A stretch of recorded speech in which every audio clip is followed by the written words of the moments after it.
Hi, BookTube, it's Amy. I had two arrivals in the mail today. Two relatively inexpensive books from the early 20th century related to book collecting. The smaller one on top here, which is Memoirs of a Book Collector, I think that's what it's called. Or inside there's a half title page that just says The Book Collector. That one was $10 plus shipping, so 10 US dollars plus shipping. And the one on the bottom was $3 US dollars plus shipping. And of course, that all converts over into Canadian when I buy. And I take that into account. I think at the moment, the conversion rate is about 70 or 75 cents on the dollar. So that gives you some idea of what I spent on these. And the shipping cost is really what hits you. You know, a book can be a couple of dollars, but shipping for the most part is going to be anywhere between $15 and $25. And if it's lower than that, that usually means the seller is eating the cost themselves, which I mean, I don't complain, but a lot of sellers will list the shipping as $6 US dollars, and then you order and they come back to you asking for more money to cover that shipping, or they just go ahead and they eat that cost because there's no way anyone's shipping to Canada for $6 US dollars. But on to the books here. So this one is a little bit dirty. I'm going to see what I can do to clean it up. I am very cautious about cleaning books because often any moisture you put on here, any water, any cleaning agent of any kind is going to cause color to run and going to do more damage to the book than good.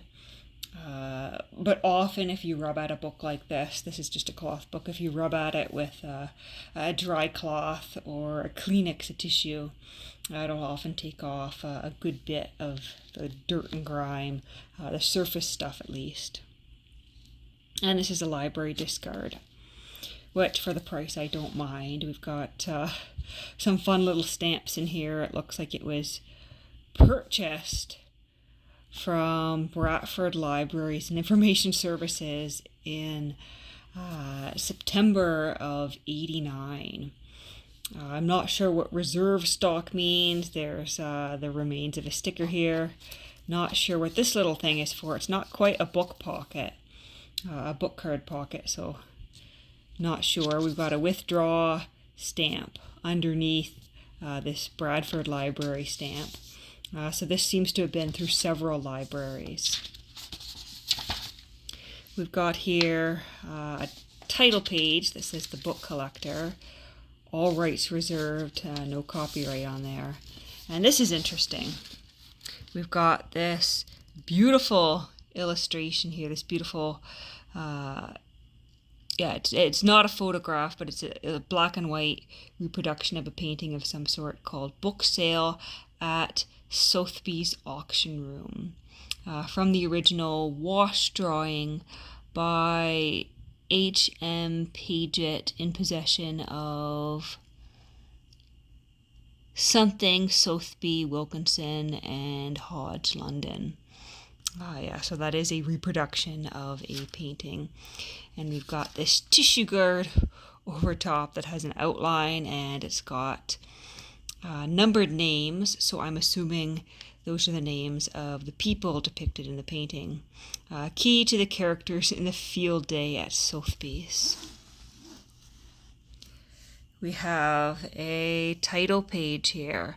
The Book Collector, a general survey of the pursuit and of those who have engaged in it at home and abroad from the earliest period to the present time, with an account of public and private libraries and anecdotes of their founders or owners and remarks on bookbinding and on special copies of books. That's one of the things I love about vintage books. They often have these really, really long subtitles. Brings to mind the practice that's still in use with academic articles. Nowadays, in publishing, they've dropped the really long subtitles or sometimes the subtitles altogether. But it is kind of fun to see these really long subtitles here. And this is by W. Carew Hazlitt, which is not an author I'm familiar with, but I think, as I recall, this is another one of the titles that was mentioned in Book Row that I've been slowly browsing my way through. And we've got someone's handwritten in here, and it looks like they're indicating that the W stands for William. So perhaps the author's name is William Carew Hazlitt, which may help me out quite a bit when I Google this author later on. Published by John Grant in London in 1904. So this is a nice old one, just over 100 and, well, oh my goodness, just over 115 years old here, older than 115. We have another stamp related to the library. We have a preface, and let's browse our way along and see. So we have a chapter on the history of book collecting. This is interesting. No table of contents.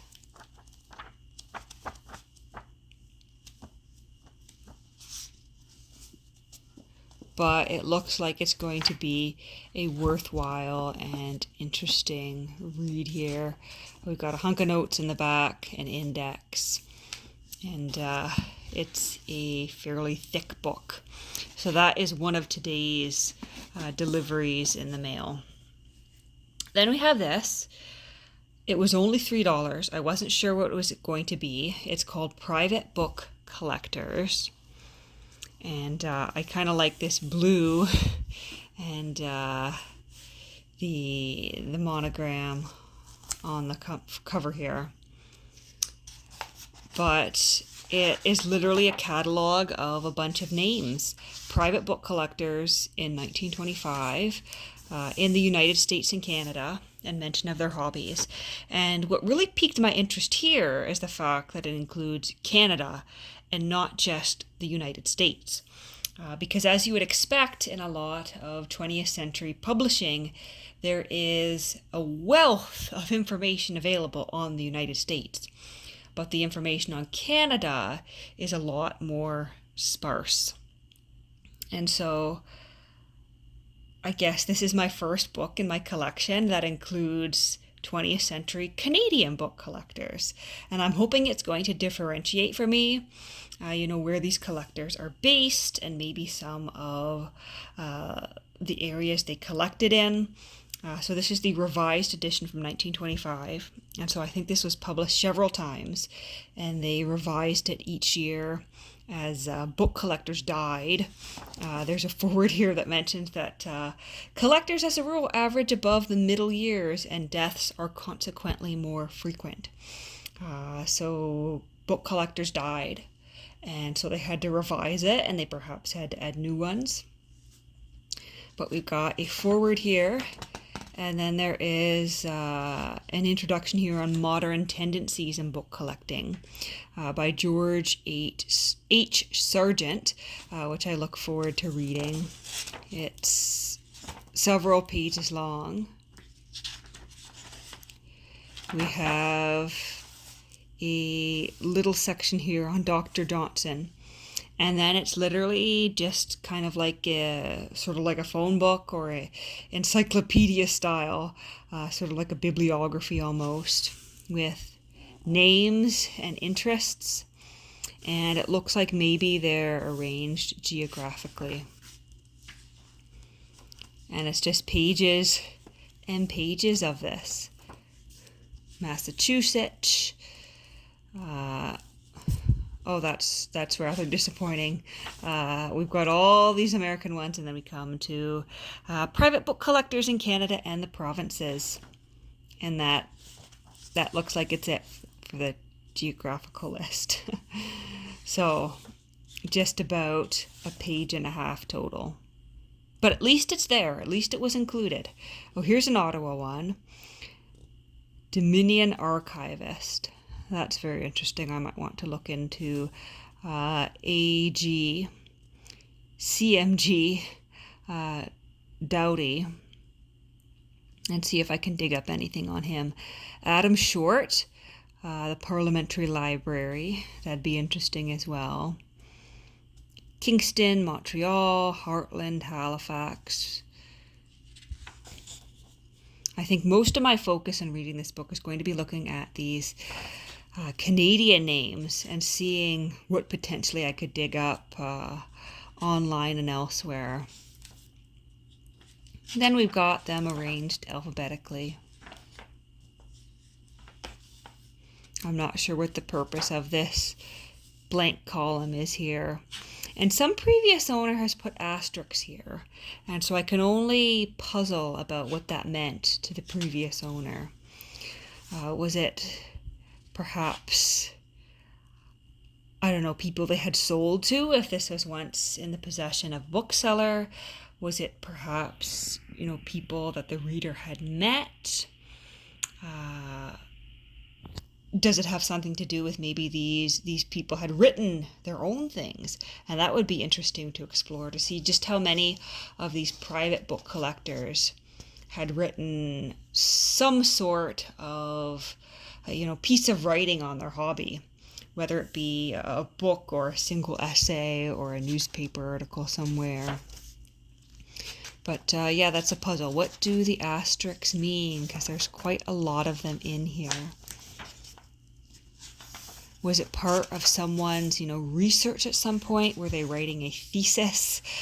Were they studying? Did they meet these people? Who knows? But we've got an alphabetical list. Oh, that one is crossed out. I wonder what that means. I wonder if that means they died. It's hard to say.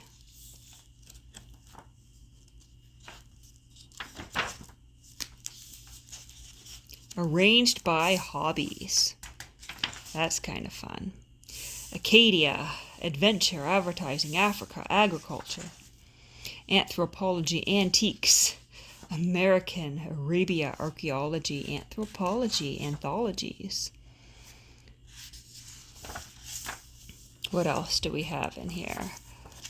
Biography, Canada, French, ethics, ethnology. And there's a lot of hobbies in here.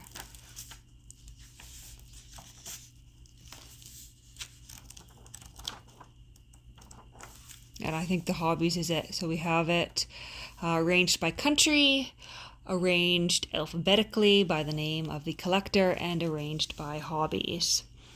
And I can only imagine that back in 1925, this perhaps would have been used by collectors to meet other collectors with similar collecting interests, but also by booksellers. If they had something, they could potentially reach out to these people and say, hey, would you like to buy this from me? But that's an interesting little book there, or big book rather, because it's certainly bigger than this other one. But 2 more in the mail today.